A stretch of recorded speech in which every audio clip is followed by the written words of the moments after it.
Hey, this is the boat doctor. Oh, beautiful day at the house. Getting ready to take out this beautiful 220 Ocean Pro 2024 hewescraft. Hard top, sliding windows, large front windows, easy to see out of.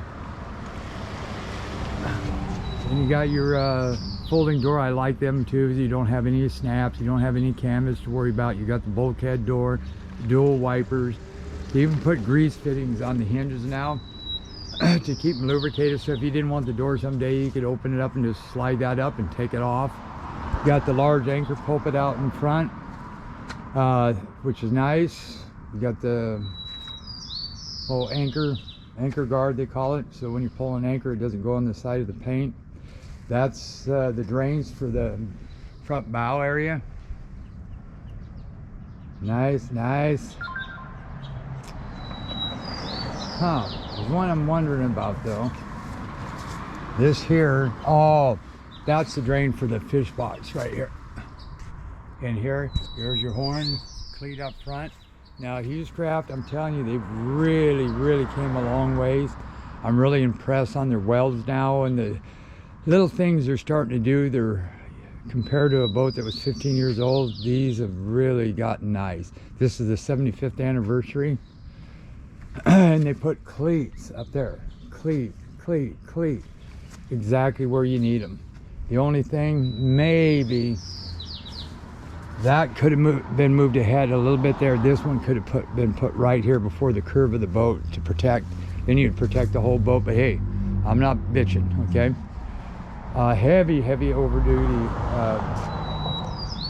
Heavy duty galvanized easy loader trailer, keel roller up there. The keel does not run on that. That's just so you don't hit the cross member. Now this thing's definitely tough enough for this boat. This is I don't know if it's going on this trailer, they're swapping it, but it's way oversized. I mean, which is good, so you don't have to worry about loading it up. You got the foot jack, 2-inch ball with a puka-poo hole in it. That way you know you're down on top. Get a little lock for that, for your pin.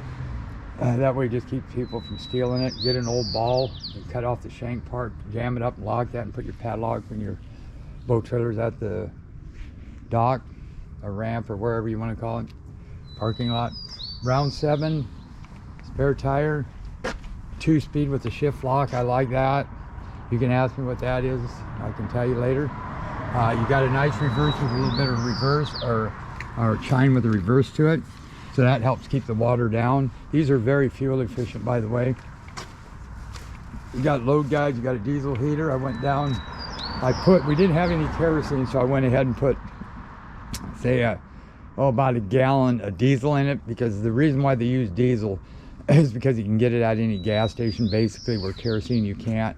But I would probably suggest running this thing as low as you could, or just dump the remainder of that diesel out and run kerosene. Kerosene won't break down like diesel will, and it won't plug up your heaters. So anyway, load guides, good 7-footers, probably 8-footers, heavy duty, uprights, gear about the oil hubs, brown good, white bad, disc on all 4. You got your bilge pumps, you got your fish box, discharge holes. There's your 75th anniversary net holders. Now I don't know, I'm just gonna mention it. If you see those little holes right there, most of these came with rocket launchers, roof mounted rocket launchers. It's not there, so I don't know if the customer didn't want it, but nothing else, you should fill those holes, because that overhang ain't gonna do you a hell of a lot of good if it rains, because it's gonna go through those holes and get your head wet. Trim tabs, like I say, this trailer is super beefy, so that's why these bunks are overextended. Normally those would be back to there, then the other set would be where they're at. It's not going to hurt anything, but you know, sometimes you can order them with the smaller bunks, which they could reverse those, I suppose. But anyway, T99 high thrust, got a 25 Yamaha gear case, you got 11x7. The larger prop, you got your right in here, you got your holes back to here, so when you're backing up, the back pressure can escape, so it gives you more backup power. These got the thrust of a 25 standard. If I took a 25 standard in this, probably out of the whole shot, they're going to be equal. You got your trim or zincs that bolt onto the back. You got a little flange coming out the back, which is good. There's your drain plug. You got 2 pickups. So one's, if you see 2, you got one's for a wash down, one for a live well. And then over here, you got transducer brackets, which is nice. You don't have to drill through the back of the hole. That's probably, that could be a GT51 or a GT56 UHD, but I don't know yet. 200, they have a new look. It looks like a more streamlined, looks even lighter weight than what they were before. It's got a 15 pitch aluminum on it. Now the 200s, a lot of people are doing these now. So on a boat like this, yes, go to the inline. Say 21, you could do a 150, but if any questions and you can, the horsepower ratings for it, I'd probably spend the money and do the 200. It's going to be more fuel efficient, variable camshaft timing. The sucker, the horsepower kicks in at 22 versus 44 to 48. This has got integrated hydraulic steering. That's what that is. So it's basically a hydraulic cylinder put on the inside from the factory. Through Yamaha heavy duty lift, it looks like. You got in saltwater. Yamaha's the best saltwater protected motor you're going to get. You got stainless prop shaft, drive shaft, 2 coats of clear, 2 coats of primer. They run zincs there, and zincs on every cylinder, zincs on the block. You can take one of these 10 years old. I wouldn't recommend neglecting it, but you could pop that hood and you don't have all that corrosion and rust where a lot of the other ones you will. I would spray the inside of those motors down at least once a year with Corrosion X. You can get it on electrical key switches. You don't want to spray it on the paint, but if it gets on the paint, it ain't going to hurt the paint. But the Corrosion X, nothing will stick to it, but it will prevent rust and corrosion. I also use Salt Away, and another one is Startron. So there's a few things that really work. The other stuff just sort of a trash can. Trim tabs. VHF got the good antenna. It looks like a 5226 or 7XT black. So they reach out. It's all in your antenna. You can have a cheap radio, you get a good antenna. You got a dynamite radio, you get a good radio. You can get a cheap antenna, you got a cheap radio. So this was done right. You got a Garmin in the back, rear deck steering, 703 control box for the kicker. So basically, if he ever wanted to, if he wanted to add autopilot, do it on the main, because then you got autopilot for the kicker. And I really don't even need a tie bar, but if you're going remote, you might as well. These inspection caps get to the seacock valves, so if you have a leak in your wash down hose and you can't see it right away, you can shut the water supply off to that in the live well and the wash down pump.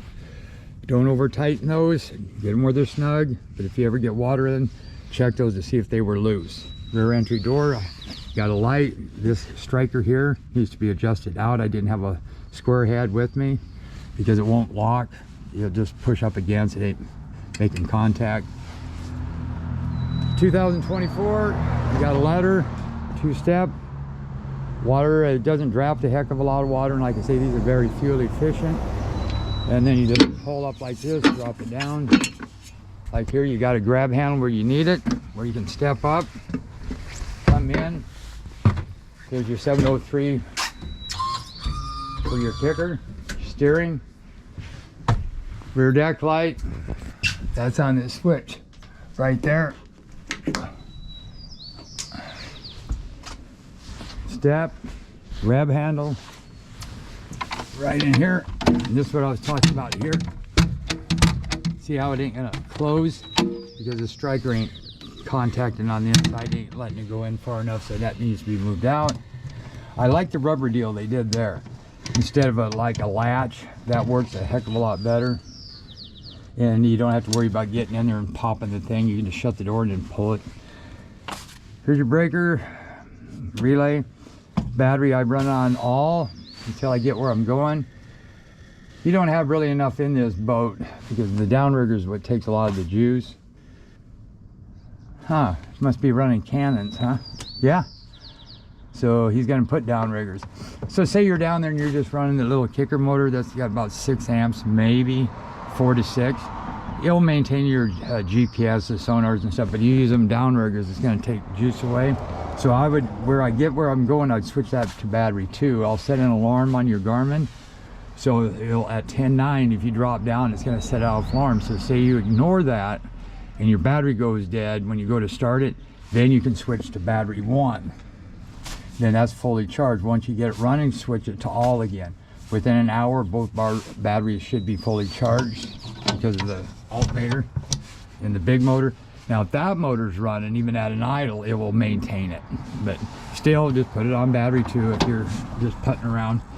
And now, this is neat, but you better be careful because the positives are right here. So I would probably jump it and just be, they do have this rubber here up underneath, but you want to make sure that doesn't touch unless you have plastic alligator clips that go on here if you had a battery charger. But at least you can get in here and jump this sucker. You're not buried up underneath.